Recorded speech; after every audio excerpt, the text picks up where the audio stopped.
Yesaya 40 ayat 12 hingga 31. Saudara sekalian, Yesaya 40 adalah pasal transisi dari pasal 1 sampai pasal yang ke-39. Yesaya adalah nabi yang dipakai Tuhan pada zaman-zaman yang sangat istimewa. Kenapa dikatakan istimewa? Karena ternyata kalau dilihat dari sejarah pelayanannya, Yesaya melayani pada waktu masa-masa ngelihat bangsa Israel masih di dalam keguncangan kondisi mereka karena mereka tidak taat pada Tuhan. Kondisi bangsa Israel yang terus mengalami penderitaan demi penderitaan karena mereka tidak taat pada Tuhan. Dan Yesaya justru nabi ini dipakai Tuhan dan dia mengalami sendiri bagaimana masa transisi berikutnya. Pada waktu mereka mengalami kesulitan karena dosa, mereka mengalami pertobatan. Waktu mulai mengalami pertobatan, pembaharuan terjadi. Pembaharuan terjadi, setelah itu mereka jatuh kembali. Sampai akhirnya puncak dari kejahatan mereka, ketidaktaatan pada mereka. Maka Tuhan mengirim mereka ke negara-negara asing. Akhirnya mereka menjadi tawanan bangsa asing. Dan Yesaya juga nabi yang melihat bagaimana dengan kacamata nabinya. Dia melihat bagaimana Tuhan akan memulihkan umatnya itu menjadi bangsa-bangsa yang mengalami pembebasan demi pembebasan. Saudara sekalian yang dikasih oleh Tuhan, kondisi zaman yang diperlihatkan, saya yakin itu bagian kecil kondisi yang ada, bagian kecil. Tadi secuplik ketika menggambarkan kota Malang termiskin, teman-teman Malang sedikit tertawa. Kemudian pas ada kondisi tertentu, oh itu Alor, katanya begitu, ada teman-teman Alor.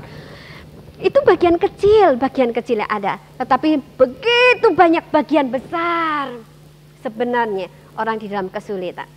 Saya tadi berbincang dengan Pak Yahya. Berapa yang hadir? Ngobrol. Dan seluruh peserta, kecuali ada undangan, maka 1-2 orang mungkin undangan, mereka sudah belajar, saya katakan sudah KTP dan memasuki ketuhanan Kristus. Apa artinya? Berarti setiap kita sudah belajar bagaimana kita mengerti Tuhan, mengerti kasih Tuhan, mengerti bagaimana kita sudah mulai terampil untuk mengabarkan Injil secara pribadi, PA pribadi, dan sebentar juga menjadi pemimpin kelompok. Tetapi saudara sekalian, camp regional bersama adalah momen camp kepemimpinan, yaitu supaya kita melihat seperti Yesaya melihat. Kesulitan yang ada adalah dengan kacamata bahwa kesulitan terjadi karena dosa. Dan bagaimana mereka bisa terjebak? Karena dosa. Dosa siapa? Kompleks yang ada. Tetapi kacamata itu melihat dosa, tidak kemudian kita gentar dan berdiri sendiri, berdiam. Tidak. Tapi dengan kacamata Nabi itu, nubuat yang diperlihatkan mulai pasal 40. Bahwa Allah itu yang memberikan pembebasan bagi bangsa-bangsa yang sulit. Yang menjadi pertanyaan, adakah kita di situ untuk dipakai oleh Tuhan?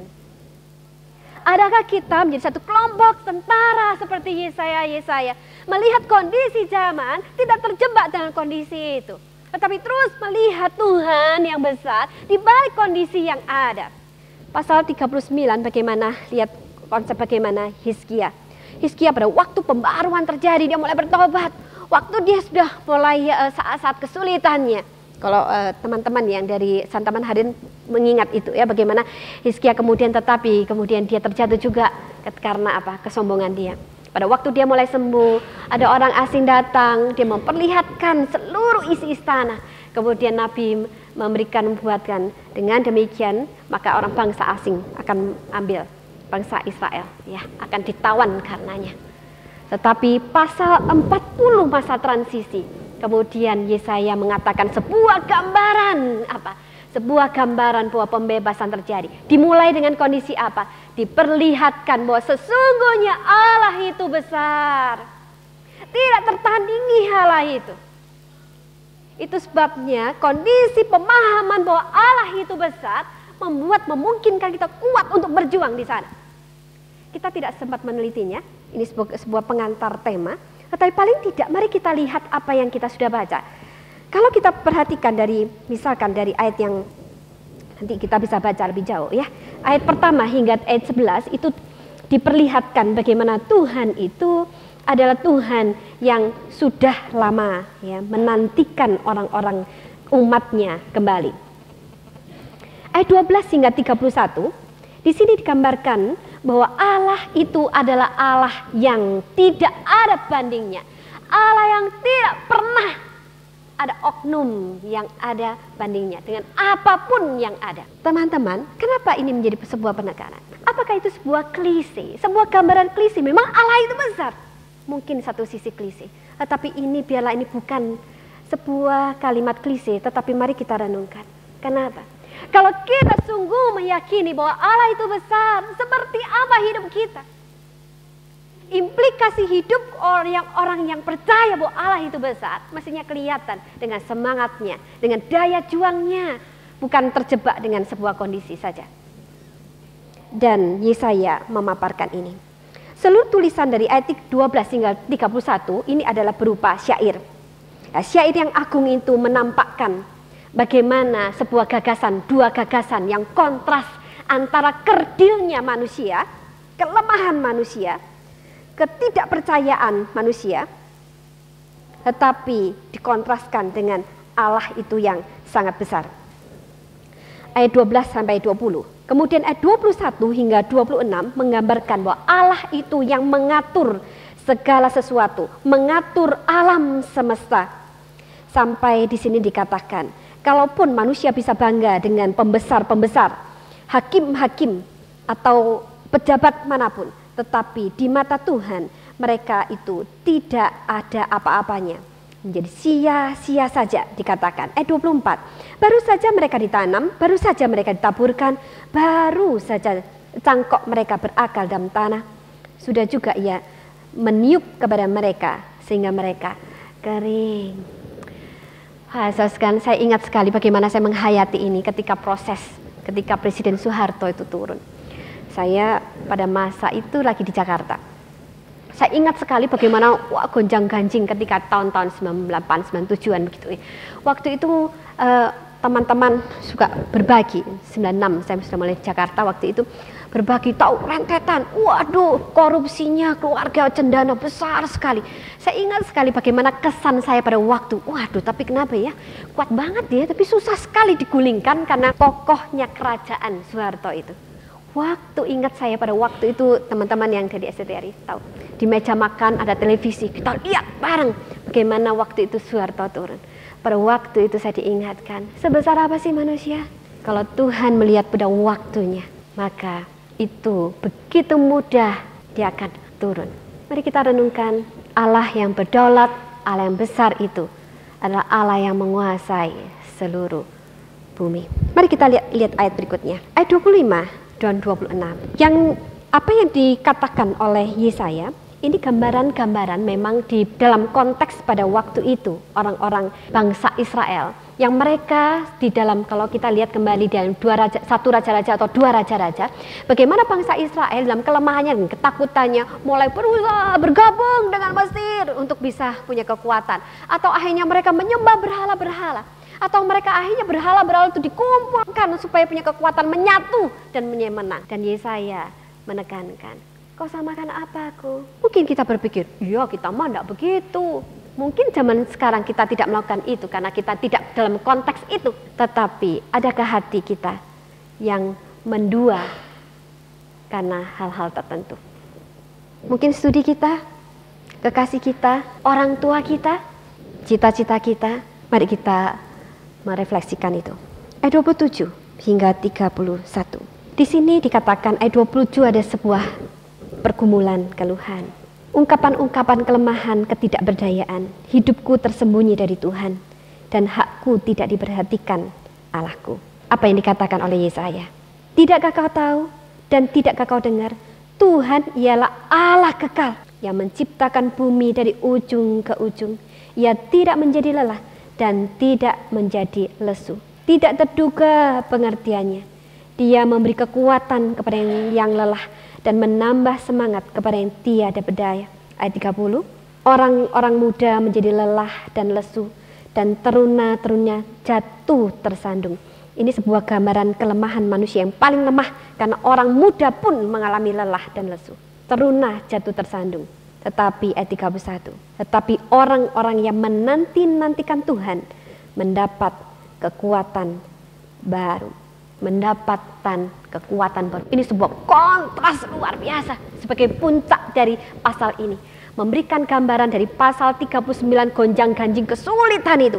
40 adalah sebuah gambaran pembebasan yang Tuhan lakukan, dengan sebuah gambaran kemudian diisi dengan penutup ayat 31, kekontrasan kondisi. Bahwa kita lemah, kita tidak berdaya karena kelemahan fisik kita, kelemahan kondisi diri kita.